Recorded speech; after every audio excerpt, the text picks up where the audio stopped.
Bonsoir, bonjour, chers étudiants. Donc, nous poursuivons avec le cycle de Krebs, notamment avec la cinquième réaction. Et au cours de la quatrième réaction, le succinyl-CoA a été formé suite à la décarboxylation oxydative de l'alpha-cétoglutarate. l'alpha-cétoglutarate. Donc maintenant, la cinquième réaction va permettre la formation de acide succinique ou succinate. Maintenant, cette réaction est catalysée par succinylchokinase. Donc, thiosulfokinase, c'est une enzyme qui assure le transfert de groupement phosphate. Donc, dans cette réaction, il va y avoir formation et de GTP qui peut être assimilé à ATP. OK? Maintenant, n'oubliez pas que dans succinyl-CoA, il y a une liaison thioester qui est une liaison riche en énergie. Donc, succinyl-CoA, c'est une molécule à haut potentiel énergétique. Voici la liaison thioester. OK? Donc, maintenant, comme vous voyez ici, donc, coenzyme A est régénéré. Cela veut dire qu'il va y avoir rupture de la liaison thioester. Donc, cette rupture va libérer coenzyme A et qui va permettre la régénération et du coenzyme A, qui est un coenzyme de transfert de groupement.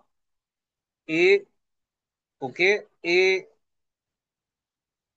coenzyme A est libéré. Et puis, il y a une formation de succinate ou encore acide succinique. Maintenant, l'énergie libérée au cours de cette réaction, l'énergie libérée au cours de cette réaction va être utilisée pour fixer un groupement phosphate pris dans le milieu sur GDP, OK, qui possède deux groupements phosphate et qui va le permettre de les convertir en GTP, donc que nous sommes capables d'assimiler à et ATP. Donc, nous allons considérer qu'au cours de cette réaction, cinquième réaction, il y a formation d'une molécule d'ATP.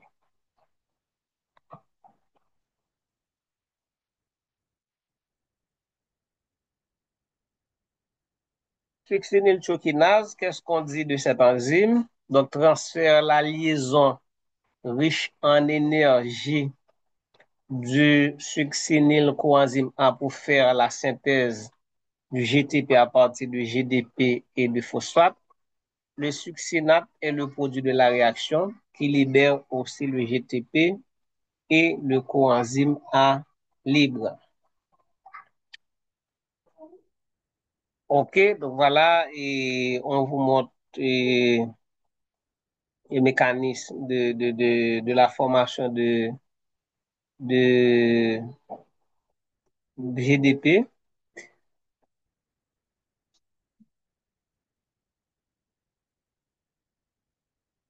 OK, donc là, nous sommes au niveau de la sixième réaction qui va être catalysée par succinate déshydrogénase, une enzyme qui est attachée,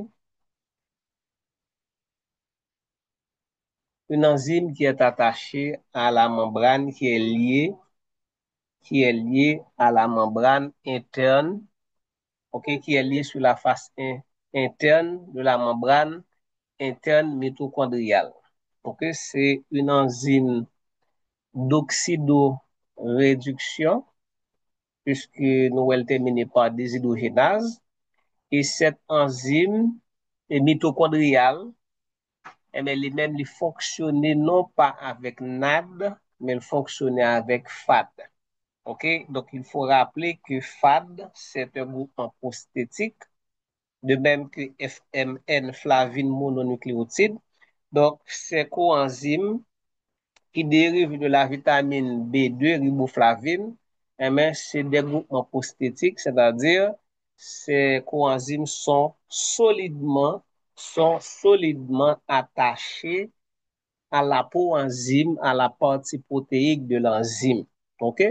Donc maintenant, il faut se rappeler que donc, succinate déshydrogénase, lui-même, il fonctionne avec FAD comme coenzyme. Et il gagne des centres en fer soufre, OK, et associé avec cytochrome B. Donc, tout ça a participé donc, dans le transfert des électrons et au cours de la conversion, de la transformation du succinate en fumarate.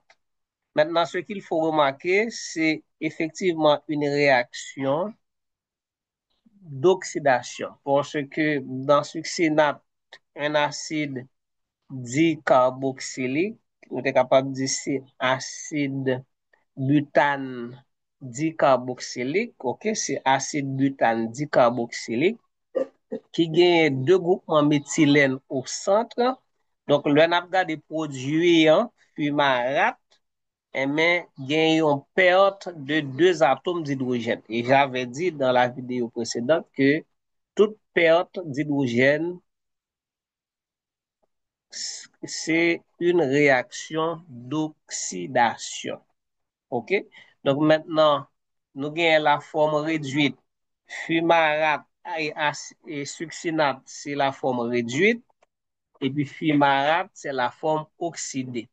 Maintenant, FAD, c'est la forme oxydée du coenzyme. FADH2, c'est la forme réduite du coenzyme. Donc, FAD, son rôle, c'est d'accepter les deux hydrogènes qui sont prélevés sur succinate et en devenant FADH2. Maintenant, ces hydrogènes que le coenzyme a acceptés, donc il va le transférer dans la chaîne respiratoire mitochondriale et chaque fois une molécule de FADH2 transférer des hydrogènes pour redevenir FAD, eh bien, il participe à la formation de deux molécules d'ATP.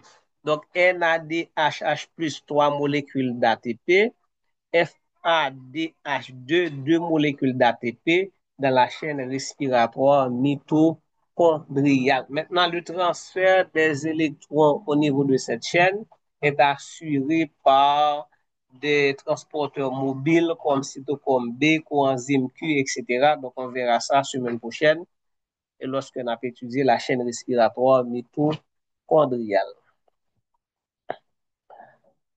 Succinate déshydrogénase, flavoprotéine de la membrane interne, qui est aussi le complexe 2 de la chaîne respiratoire mitochondriale. Voilà. Donc, la chaîne respiratoire mitochondriale est constituée de 4 complexes. OK? Donc, une déshydrogénase, donc, succinate déshydrogénase, c'est le deuxième complexe, donc, qui participait et au transfert des électrons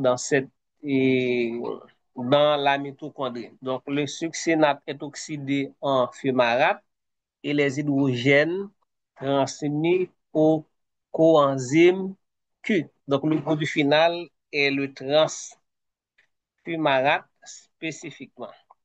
Transfumarate, cela veut dire que donc, vous avez donc deux hydrogènes d'un côté et non, vous avez un hydrogène d'un côté et un hydrogène de l'autre côté, un groupement carboxylate d'un côté, un groupement carboxylate de l'autre côté. Alors, on parle de trans, c'est parce qu'on a une double liaison. Donc, dès que vous avez une double liaison, donc, il y a possibilité d'avoir la géométrie éthylénique et cis-trans.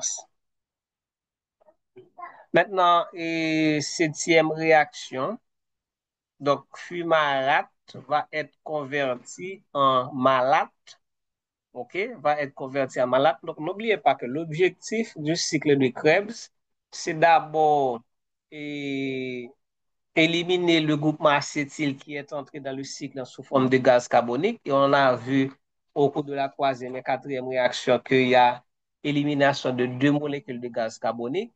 et ensuite revenir à oxaloacétate qui c'est une molécule qui recevoir acétyl. Et toute réaction qu'a fait ça là, c'est créer des conditions pour que men retourner à oxaloacétate qui lui-même c'est un acide alpha-cétonique. OK, oxaloacétate c'est 4 atomes de carbone, c'est COO liaison CO liaison CH2 COO. Donc l'objectif c'est de transformer une carbone ça là en fonction cétone. Maintenant, pour transformer une carbone en fonction cétone, il faut d'abord créer une double liaison. Après avoir créé la double liaison dans fumarate, il faut faire une réaction d'hydratation pour créer une fonction alcool secondaire. Donc, après la fonction alcool secondaire, il suffit d'oxyder la fonction alcool secondaire pour obtenir donc, cette fonction cétone en position alpha par rapport au groupement carboxylate qui se place en haut. Donc, ici, cette réaction fumarase donc, va catalyser la réaction d'hydratation de fumarate. OK, vous voyez bien. Donc, il y a un groupement hydroxyle qui est ajouté sur le carbone et 2, si vous voulez, et puis l'hydrogène ajouté sur le carbone 1. Donc, on obtient malate. Donc, malate, dans 8e réaction, hein, donc, lui-même, il va subir une oxydation pour finalement retourner au point de départ qui est oxaloacétate. Donc, n'oubliez pas que oxaloacétate, il commence cycle de Krebs en acceptant un groupement, le radical acétyl de acétyl-CoA. Maintenant, après avoir éliminé acétyl sous forme de deux molécules de gaz carbonique, donc toute réaction, objectif, c'est retourner à oxaloacétate. Cela veut dire que retourner à une molécule de 4 atomes de carbone avec une fonction cétone en position alpha, deux groupements carboxylate aux extrémités, et puis un groupement méthylène en position bêta. Donc voilà la réaction qui a transformé donc malate en oxaloacétate. Donc c'est-à-dire qu'on retourne, on revient au point de départ et d'ailleurs c'est la raison pour laquelle on a appelé cette voie métabolique cycle de Krebs. C'est parce que donc on revient au point de départ. Mais dans cette réaction, donc, nous avons malate déshydrogénase qui est un enzyme d'oxydoréduction qui fonctionne avec NAD comme coenzyme d'oxydoréduction. Donc ici, c'est le ZN2+, qui est catalyseur dans cette réaction. Donc vous comprenez que si vous avez une carence en zinc, vous avez une carence en magnésium, donc ça peut vous affecter sur le plan énergétique, ok, parce que ces coenzymes ils participent au métabolisme du glucose, qui est le principal carburant de l'organisme. Donc, et voilà, donc pour la dernière réaction, comme il s'agit d'une réaction d'oxydoréduction, vous voyez bien la fonction alcool secondaire avec ces deux atomes d'hydrogène. Donc, n'oubliez pas qu'une oxydation, c'est une perte d'hydrogène. Donc, les deux hydrogènes sont prélevés et acceptés par NAD+, qui devient NADHH+. Donc, NADHH+ va être réoxydé dans la chaîne respiratoire mitochondriale en cédant ses électrons donc, au complexe de la dite chaîne respiratoire mitochondriale. Donc, en cédant les hydrogènes, donc, elle malate donc, est transformée en oxaloacétate et on revient au point de départ. Donc, ici, on nous présente le bilan métabolique, non pas le bilan énergétique, mais le bilan métabolique. OK, le bilan métabolique du cycle de Krebs. Donc, tu as gagné un acétyl-CoA qui te participé avec 3 NAD.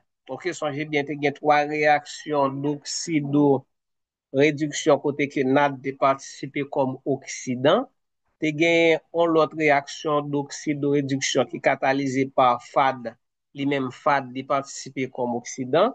Tu as un GDP qui est impliqué dans une réaction, et je crois que c'est la réaction, la conversion de succinyl-CoA en succinyl, et puis tu as un groupement phosphate également qui était impliqué, et puis tu as deux molécules d'eau qui étaient réagi, qui étaient impliquées et dans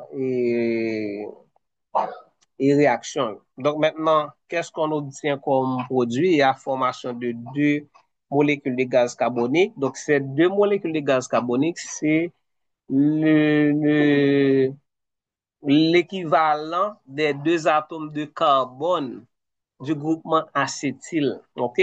Donc, les trois NAD plus sont transformés en NADH, 3 NADH. FAD est transformé en FADH2 après avoir accepté deux hydrogènes. OK? GDP plus PI est converti en une molécule de GTP.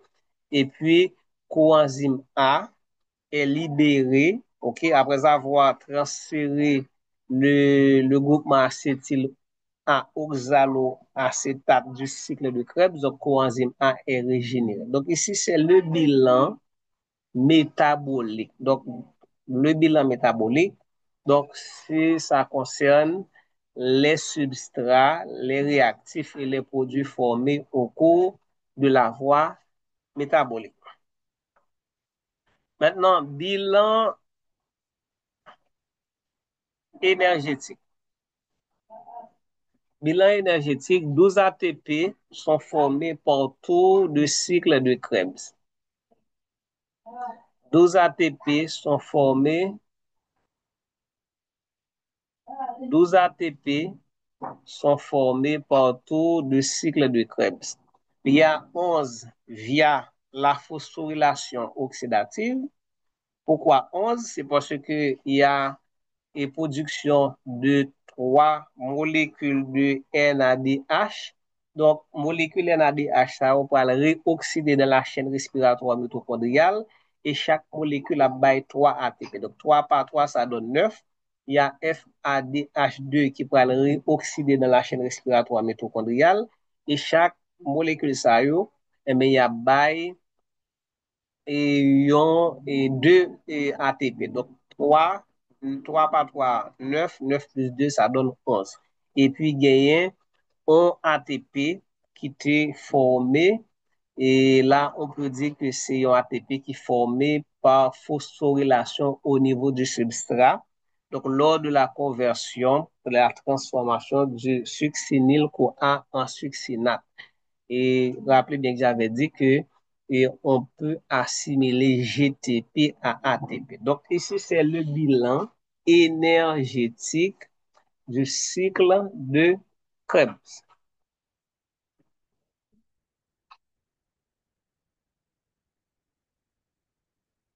OK? Maintenant, on regarde le bilan de l'oxydation complète d'une molécule de glucose. On a regardé le bilan et de l'oxydation complète d'une molécule de glucose. Donc, la glycolyse par voie directe qui produit deux molécules d'ATP, okay, deux molécules d'ATP, et maintenant, par voie indirecte. Quand on dit indirect, direct, c'est les molécules d'ATP qui sont formées directement dans la voie métabolique. Indirect, c'est les molécules d'ATP qui sont formées via les équivalents réducteurs produits dans la voie métabolique. Et quand je parle d'équivalent réducteur, donc je parle de NADH, je parle de FADH2. Donc, au cours de la glycolyse, donc, tu as une formation de 2 NADH, donc qui a 6 ATP, décarboxylation oxydative du pyruvate, production de 2 NADH qui baille 6 ATP, cycle de Krebs, donc formation de 2 GTP. OK, pourquoi 2 GTP? C'est parce que, et pas oublier que, lorsque, et il faut bien comprendre, lorsque glucose est transformé en acide pyruvique, glucose te baille 2 molécules d'acide pyruvique. OK? Depuis nan, pable que la glycolyse, c'est un ensemble de 10 réactions. Depuis nan 6, 5e réaction, donc nous te genyen 2 molécules et, et 2 trioses phosphate, nous te genyen 2 trioses phosphate, et glycéraldéhyde 3 phosphate, 2 molécules de glycéraldéhyde 3 phosphate. Donc cela veut dire que à partir de là, tout ça nous joint, il faut les multiplier par 2. Donc maintenant, décarboxylation oxydative, nous te genyen et 2 NADH, cycle de Krebs 2 acetyl-CoA. Nous faisons réaction avec un acetyl-CoA, mais il faut nous songer que c'est 2 molécules d'acetyl-CoA que nous venons par glucose, et par conséquent, tout ça nous vient multiplier par 2. Donc, nous revenons GTP, donc c'est 2 GTP qui égale 2 ATP, ok? Et puis, nous avons produit 3 NADH. Songez bien, oui, c'est dans le cycle de Krebs, nous se trouvons là, c'est 3 NADH, mais nous multiplié par 2 à 6. Nous te produit un seul FADH2, nous multiplié par 2 à 2.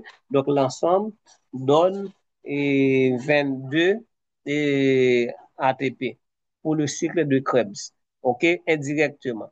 Donc, maintenant, on nous regarde la somme. Donc, voie directe, formation de 4 ATP, voie indirecte, c'est-à-dire à travers NADH et FADH2. Donc, 34 ATP. Et quand on fait la somme, ça donne 38 ATP. Donc, vous voyez, donc, une molécule de glucose produit 38 molécules d'ATP. Ici, c'est le bilan énergétique de l'oxydation complète. Bilan énergétique de l'oxydation complète d'une molécule de glucose. Donc, on peut faire le bilan pour la glycolyse séparément. On peut faire le bilan pour la décarboxylation oxydative séparément.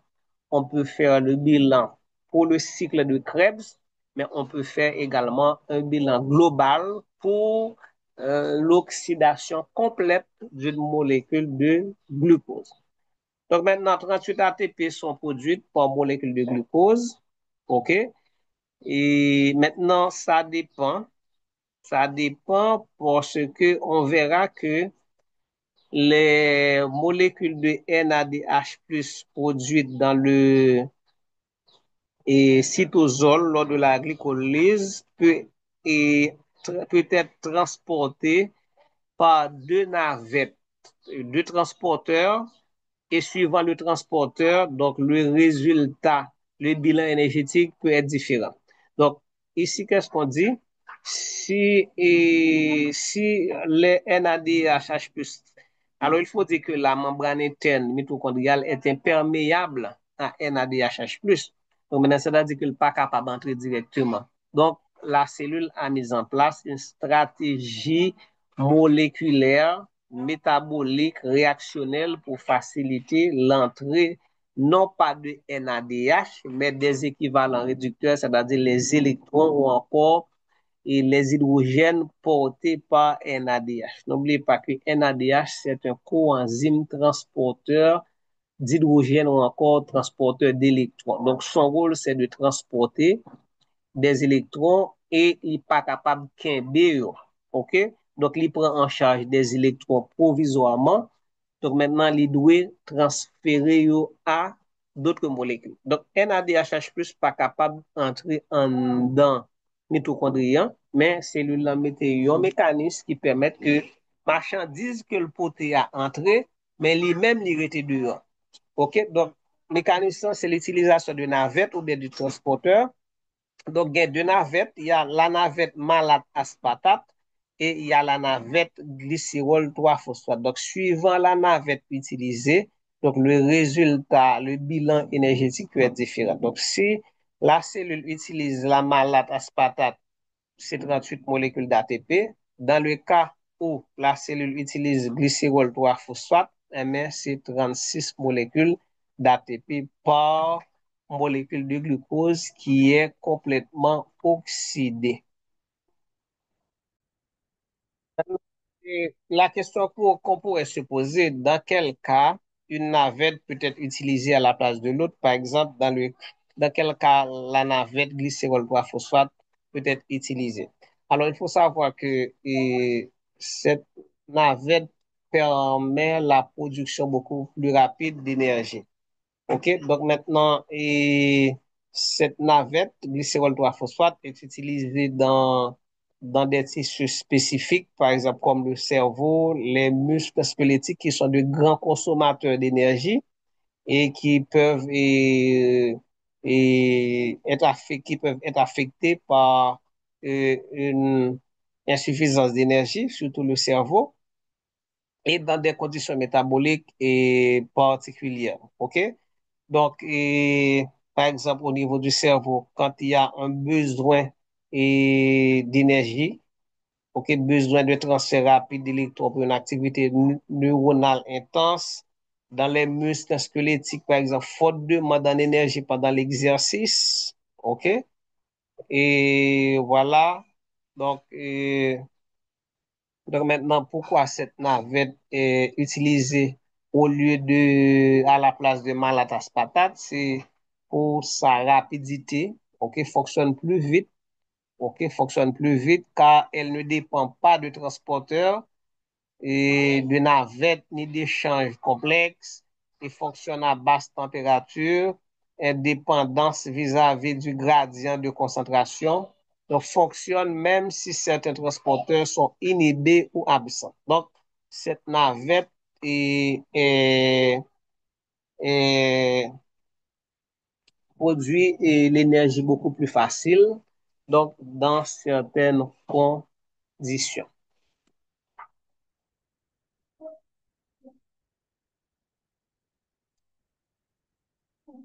Alors, on dit que le cycle de Krebs joue un rôle de plaque tournante dans le métabolisme, participant à la néoglucogénèse, la synthèse des acides gras, l'interconversion des acides aminés par la transamination et la désamination. Donc, il faut savoir que le cycle de Krebs, cette voie métabolique catabolique, OK, et permettent la production de précurseurs qui peuvent être utilisés la formation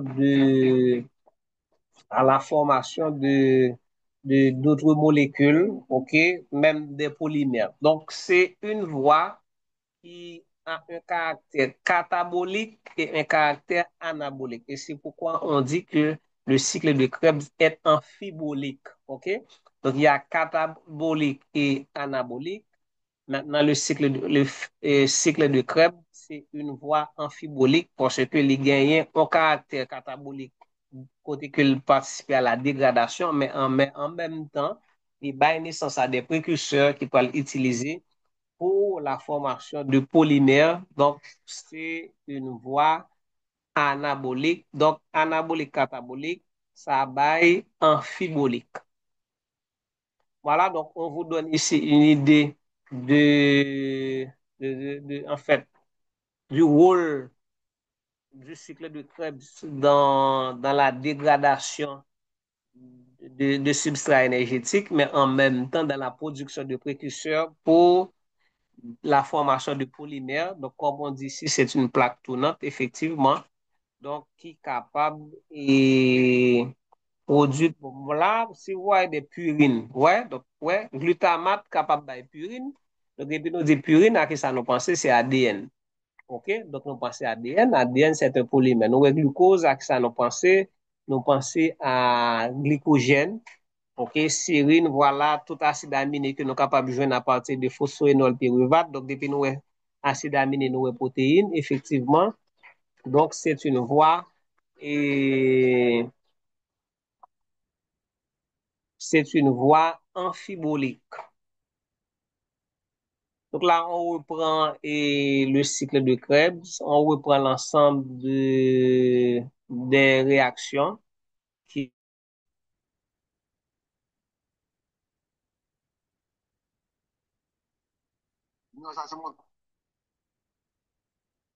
Ouais, donc,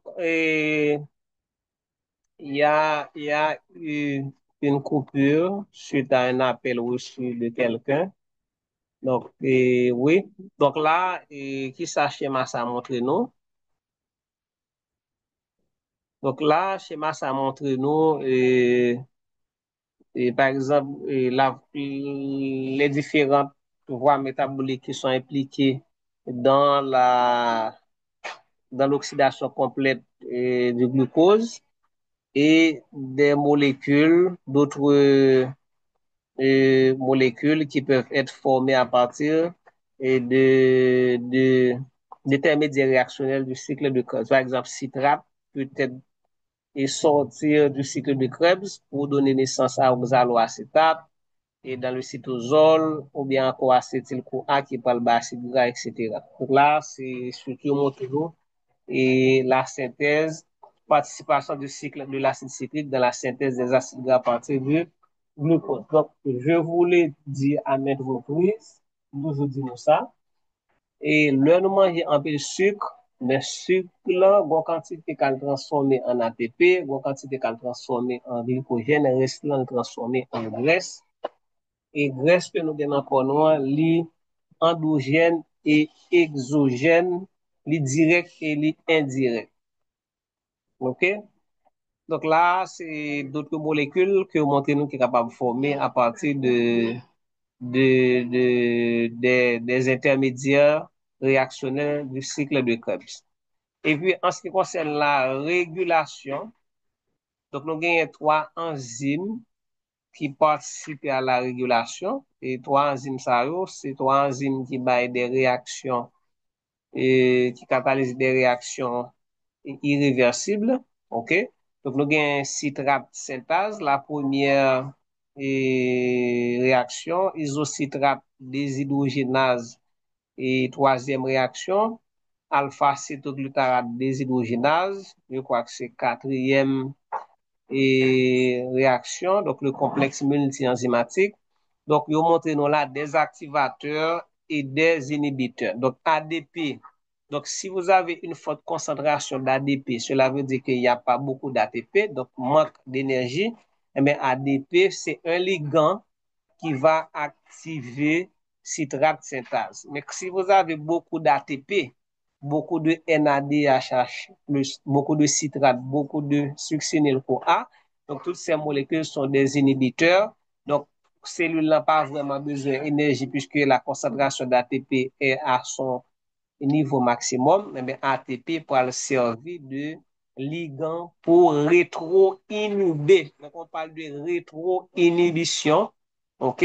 Donc, pour le rétro-inhiber et citrate synthase. Et c'est de même pour toute notre enzyme. Donc, on vous présente les activateurs et on vous présente les inhibiteurs. Donc, voilà pour la régulation du cycle du Krebs. Alors, il faut savoir que les voies métaboliques sont régulées. Donc, il y a un moment côté que faut les accélérer, un moment faut les diminuer, OK, en fonction de l'état physiologique de l'organisme.